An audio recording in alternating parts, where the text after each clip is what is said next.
were to say to me, Rick, not exactly the creepiest place in the world, that I would be inclined to agree with you on. However, before 2001, this area that you see in front of you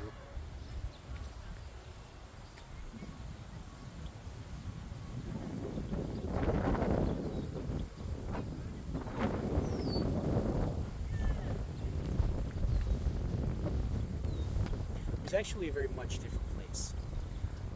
Since, like I said, since 2001, families have been coming here to Independence Grove and far northern Libertyville to just kind of enjoy a day out. Maybe jogging, walking, having a picnic, enjoying some good old-fashioned outdoor fun. However, when this area was bought by Lake County sometime in the 1980s and 1990s, it was a very much different place. It was a rock quarry surrounded by farmland pretty much as far as the eye can see, which is kind of what Northern Illinois really is all about outside of Chicago. Pretty much just, cornfields as far as the eye can see. However, there is a long enduring story concerning this beautiful nature spot in Libertyville, Illinois.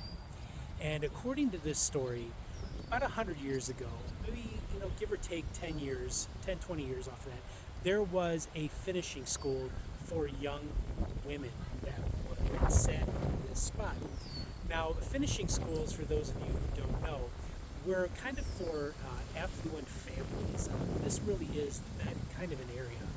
Not only do you have Libertyville here, but you also have nearby Vernon Hills, as well as Lake Forest and Chicago's North Shore, which makes up some of the wealthiest, most affluent neighborhoods in Northern Illinois.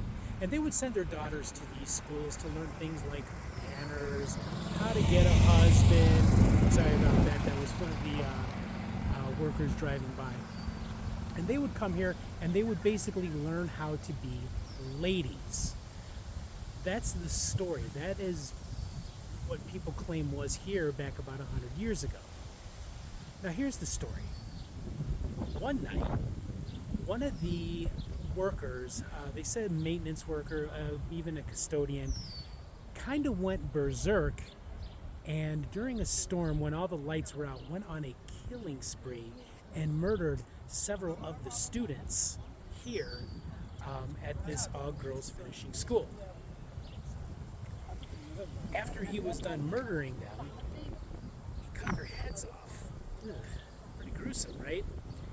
And put it on a gate that led into the school. And ever since then, people have claimed that they have seen apparitions, hear screaming, and just terror going on. Here's the interesting part about this story, though.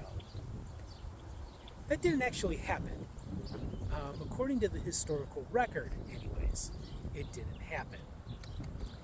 So, how did this story start? Well, a lot of people believe that there was a conspiracy theory because of the affluent families that sent their young women here to learn how to be ladies, that they hushed it up and they kept it out of the papers, greased a lot of palms, paid off a lot of people to keep it hush hush. However, it could be nothing more than a conspiracy theory. And none of that actually happened, which is, going back to what I said, that one of the things that was really, really difficult to do in paranormal research and investigation is trying to separate fact from fiction. And this is where we have to do that. However, if this didn't actually happen, if these brutal, vicious murders didn't happen, and then hanging their heads on this gate, well, why is it that people claim to see apparitions here and hear screams of terror and screams of pain? Well, when you think about it, you have Libertyville, which is very nearby. And then just down the street, you have Forest. Two very populated areas, lots of people, a lot going on, especially in downtown Libertyville, which is just a mile or so down the road from here.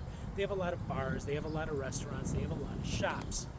So a lot of people think that that could be where the noise is coming from, and I guess it could be right. You know, the wind's blowing the right way, and you know, there you have it. There's your screams and your weird noises.